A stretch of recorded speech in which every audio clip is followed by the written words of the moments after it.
esse livro, Os Contos do Baobá, nasceu durante uma pesquisa que eu fiz sobre arte e cultura africana.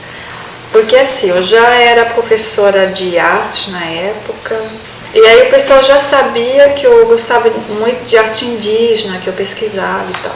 E aí teve numa outra universidade da cidade de Lorena, a Unisal, organizaram um módulo, assim, uma pós-graduação em História e Cultura Africana. Aí estavam precisando de uma professora de arte para falar de arte africana. E aí me contataram, falando se eu estava interessada. Falei, opa, lógico, né?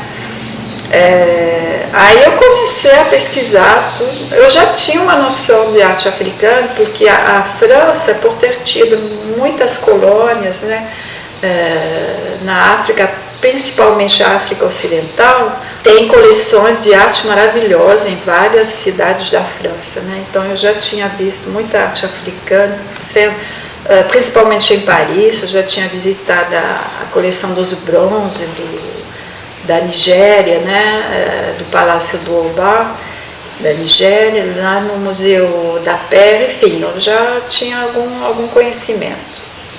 Só que nessa pesquisa eu descobri muito mais, né? Eu descobri sobre máscaras, sobre tecelagem e principalmente os contos e os provérbios. E eu vi que aquilo lá era tudo entrelaçado, né?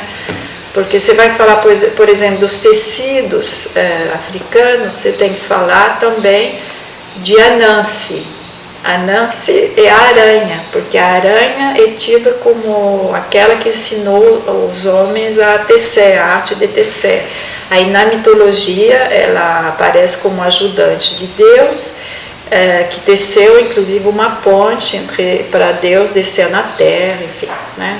Comecei, né, para esse módulo sobre arte africana a pesquisar as lendas. Aí depois eu descobri umas lendas tão interessantes que acabaram resultando até em vários livros, né? Eu chamei de Contos do Baobá porque o baobá é o símbolo para nós, né, o símbolo da África, e é o lugar onde muitas vezes as pessoas se reúnem, porque é a árvore que fica no meio da aldeia. Tipo um protetor da aldeia, porque o baobá, eu explico no final do livro, ele dá fruto, ele dá também com as folhas, ele dá alimento aos animais. No tronco ele armazena água também. Às vezes o pessoal tem uma técnica que transforma o baobá em cisterna, né? Enfim. É uma árvore muito interessante e muito resistente à seca, né? Ela é dessa região assim, abaixo do Saara, né? Dessas regiões mais áridas. E ela tem uma ligação muito peculiar com o griot. O griot é o contador de história tradicional, mas ele é mais do que isso. Ele é o guardião da tradição, da cultura, aquele que ensina, né? Porque a gente tem que lembrar que até pouco tempo, falando de um século atrás, né? Toda a tradição cultural da África era oral, era transmitida oralmente. Havia a escrita árabe, né? Que chegaram lá bem antes e tal, mas ainda essa questão da oralidade era muito forte, né? Aí o griot, por exemplo, era aquele que era capaz de recitar todos os nomes dos membros de uma família importante de determinada região. Aí falava, fulano de tal, filho de tal, e de fulana, fez isso e tal, guerreou, construiu, enfim.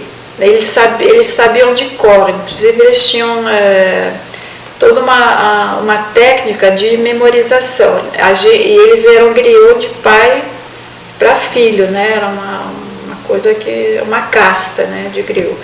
E alguns também tocavam música, contavam poesias e contavam histórias para a garotada. Mas esses contos, o que eu acho encantador nos contos africanos é que eles estão cheios de ensinamentos. O griot, por ser uma figura poderosa, Tudo que tem poder na África dá um pouquinho de medo, né? As máscaras, as mulheres não podem ver as máscaras, enfim. Aí o que eles falavam? Eles falavam que o griot não podia ser enterrado num lugar comum, porque ele traria seca, né? A falta de água. Então tem regiões onde eles enterram o griot até dentro do baobá ou perto do baobá, porque aí os dois são interligados, né? Que nem se um se alimentasse do outro, enfim. Isso aqui é um livro de lendas, porque a lenda ela é ancorada em algum fato da realidade, que precisa explicar. Por exemplo, no caso do dragão, do menino que se transforma em dragão, a própria lenda fala de uma área geográfica, que é a bacia do Rio Amarelo, tem alusão a enchente, a um tipo de governo, que é o imperador, enfim. A lenda ela sempre tem um pé na realidade, algum fato real que precisa explicar, né?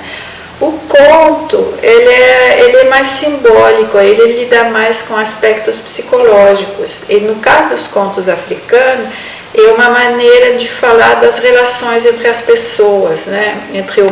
Sempre tem um animalzinho que é menorzinho, mais fraco, mas que é mais esperto, como a lebre, que consegue enganar todo mundo porque é mais inteligente, como a Nancy, que apesar de ser meio arrogante e tal, mas que bem inteligente e tal. O camaleão também, que nas lendas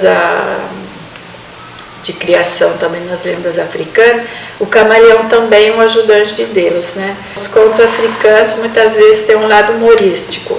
No conto do chimpanzé e do camaleão, por exemplo, é a história do camaleão, que sempre vive muito sossegado, filósofo e tal, mas um pouco apartado do mundo, então ele não tem muita malícia, né? Aí, de repente, no caminho, ele topa com um chimpanzé muito esperto, né? E o chimpanzé fala, vamos andar junto, né? Vamos ser companheiros de viagem, né? Só que esse chimpanzé aí, ele é muito folgado, aí ele vai ver uma plantação de palmeira, onde os aldeães recolhem o vinho de palma, né? Aí ele sobe lá, bebe todo o vinho, fica meio tontinho, mas enfim, aí desce lá, fica dormindo e o camaleão esperando do lado. Só que depois o camponês vem e descobre que ele foi roubado, o vinho de palma dele, que demora, né? Porque eles fazem um sistema para pingar aquilo lá dentro de uma cabaça e tal, devagarinho. Alguém está tomando todo o vinho dele, né? Aí o chimpanzé joga a culpa no camaleão. E o mais interessante é que, se você olhar, tem um vídeo do camaleão, dá para ver na internet. O camaleão é um animalzinho que faz assim para andar. Parece que ele está meio bêbado mesmo. Assim, ele vai.